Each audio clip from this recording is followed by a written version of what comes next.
Swell Season Surf Radio is recorded by the Newsstand Studio at Rockefeller Center in the heart of Manhattan and is distributed by Wax.Radio.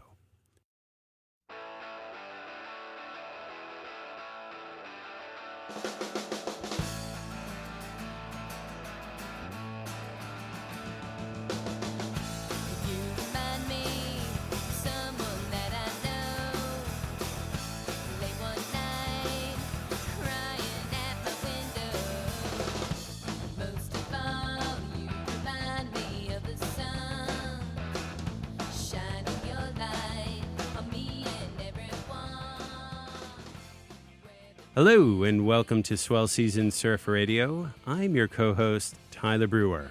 And I am your co-host, Karen Song. In the annals of surfing history, Sandy Ordille is an extremely important figure.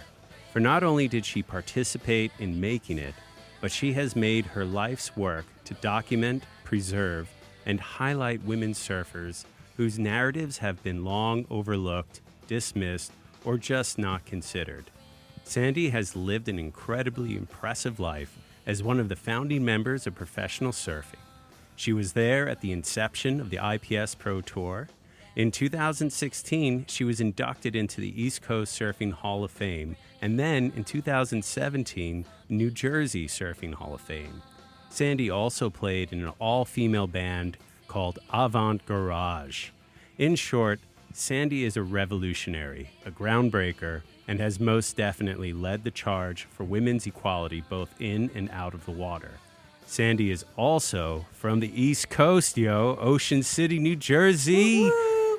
And she is our guest on this week's episode of Swell Season Surf Radio. Sandy, welcome to the show. Welcome, Sandy. Oh, thank you. It's really How was that intro? Is that all right? I think that's amazing. Thank you. I hope I can live up to that.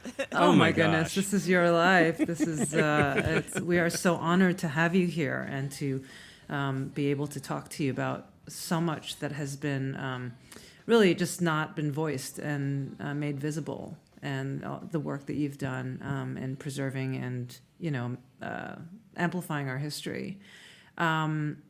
I don't know, where do we start? There's so much to cover. I know, it's like, we could go the chronological route, but I kind of want to talk about briefly, at least, like your work that you've been doing with the with SHAC, with the Surfing Heritage and Arts and Surfing Cultural Center. Mm-hmm. Yeah. I mean, that place, it's amazing, and what you're doing is phenomenal. Thank you. I just there's also some other women involved with it as well, and we have spoken recently. We were able to honor Lynn Boyer. I don't know if for some reason there's a part of our history which were the beginning years, like 77, 78, 79, and 80.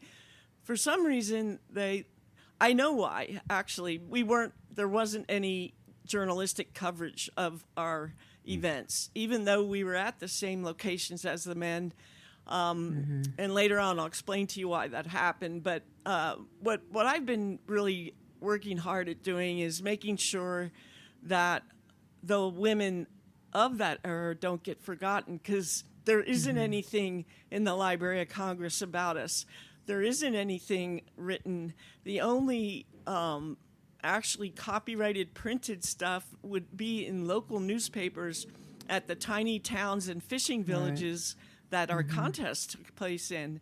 So it's been an incredible, I think if I knew what I was getting into, I might have been overwhelmed, but to be honest, it's, I was sharing with somebody, my first job as a little girl was working at the library across the street from where I lived, and I know how to look for things in faraway places, like back when they used the Dewey Decimal System.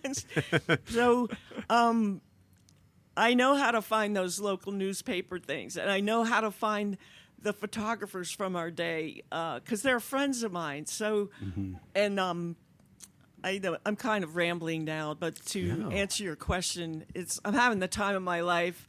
I'm not making any money, but that's nothing new. So, so like I have this image of you like scrolling on microfiche, like looking through these like old news articles. Is that kind of a correct interpretation of the way you're trying to archive it?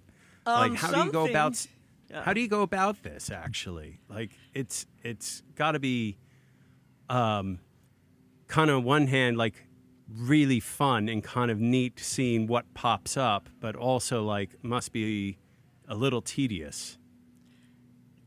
It does get tedious. The biggest challenge has been to find color photos of the women surfing, particularly the big waves. So how do I find it? Well, I was there.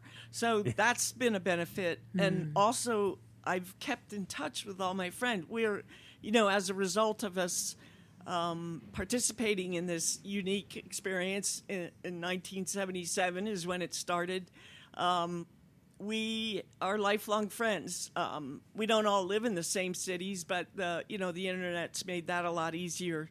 So I think we're kind of hit a crossroads where the ability to communicate easily with people around the world, and then the fact that when I kind of know how to find people. No, I've never been a bill collector, but I just, trying to find photos of women. I remember seeing women and seeing myself out there surfing these big waves, and there were men taking water shots of us. So the difficult part of that was, and I just learned this recently, they were instructed by the print magazines not to take any photos of the women. So, yeah, I just found that out this year. Yeah. So they would get their rolls of film, like 12 exposures at first, and from the print media things. And, the way that they made their money was to sell. The magazines would pick the photos they want, and then they would get paid for the photos that got published. So having them be, but you know what they did? God bless them. They went ahead and shot us anyway, and they have kept all those slides. It's all old school, and this has been really fun, especially the last 6 months, is finding these photos. They're like beautiful. It's hard to describe. Like we can send you some if you want to see them, and there's also going to be some printed as well. So I'll use an example. What my most recent project was getting Lynn Boyer, who was a 2-time world champion in 1978 and 1979. And she had never been inducted into a Hall of Fame here on the West Coast. Great. So that's insane. Yeah. And to be honest, a lot of the young women have no idea who she is or was. So I set out to try and change that. And the first thing is a picture's worth 1,000 words. That's an old saying, but it's really very true, especially with sports, right? Women's sports, any sport. But I found there were, like I said, they took the photos of us anyway. The challenge is they're retired, and a lot of them, they're creative people, and they like to be recluses or just to stay away from the madness on the freeways and stuff. So some of them didn't want to be found, but they remembered me, luckily as a 22-year-old and not at the age I am now. And no, I spent a lot of time on the phone talking about the good old days with them, and then telling them what I needed and what it was for, and the fact that we didn't have a budget. And they have been so kind. I got some of the best shots ever published of Lynn. I mean, now we got to use them. And we recently inducted her into the California Surf Museum. They have a program called the Silver Surfer Awards. And we had a big gala. At first, we were afraid we weren't going to sell enough tickets. We started planning in June. And because of COVID and things unpredictable at that point, actually, we oversold the event. We had 50 extra tickets sold. Wow. And she was just so happy. It was amazing to see. She waited a whole lifetime to be honored like that. And I remember paddling out at Sunset Beach, and this was before I had met her. I'd seen her at events and stuff. I saw this woman come flying across this huge mountain of water. Like, I had to learn how to surf Sunset Beach. Coming from New Jersey beach breaks, that was really a huge challenge. Hello. I mean, it's a huge challenge for anyone coming from anywhere. I'm like, what am I doing out here? And all of a sudden, I see this woman flying across this big wave, doing turns, and she'd go off the lip, do a cutback, then get in the barrel, and I'm like, I guess somebody can do that. You know, it's like, I want to learn how to do that. And we actually ended up being really good travel friends. We'd team up with like Linda DeVoli and split the rent-a-car and the accommodations, because you really had to wing it when you were on tour. We didn't have corporate sponsors. I sold my Fender guitars, my Fender Strat, and my used Toyota to go on the first tour, because I knew I didn't want to miss it. You know, and Sandy, I'm sorry, go ahead. No, I'm done. I talk too much.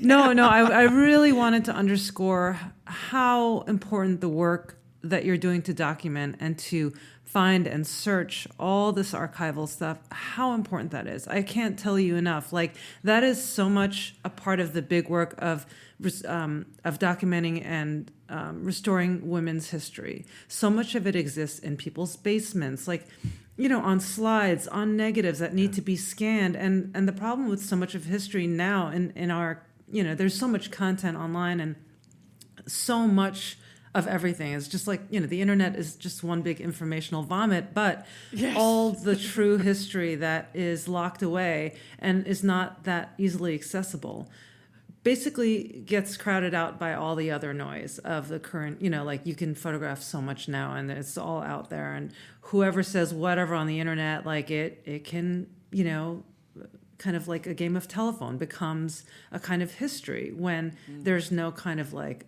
authority or truth in it.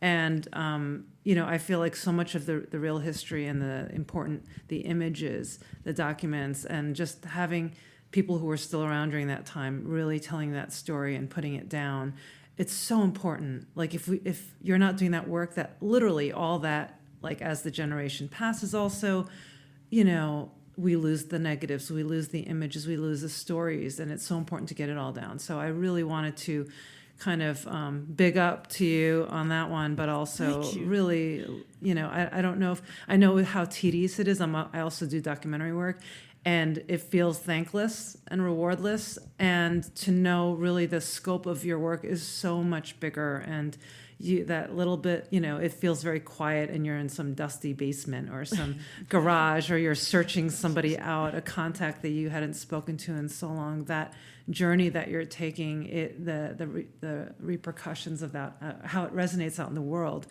is huge. It's really huge. It reaches back into time. It connects so many dots for us in the present and then into the future. You know, I would love to go back into the seat of the action of 1977, the birth of the IPS tour, what that must have been like for you all. Because at that time, it seemed like it was just all these local surf competitions around the world, and it was the first kind of unifying event that brought people from around the world to compete in this kind of like first idea or vision of a world event, right? Yes. And you hit many different countries. I mean, can you remember the places you hit and what it was like that first year, and what the kind of spirit of that was, like the vision and the excitement of, you know, and who your contemporaries were at that time? Can I tag on to this? Because I'm also really curious, like, what the vibe was like, you know, leading up to the formation, and particularly like how important like Patty Paniccia was in getting the women's tour inserted onto the IPS, and was there a vibe like, oh, there's gonna be a world tour? Are women invited? Like, I'm curious, like, what can you set the stage for us on what that was like?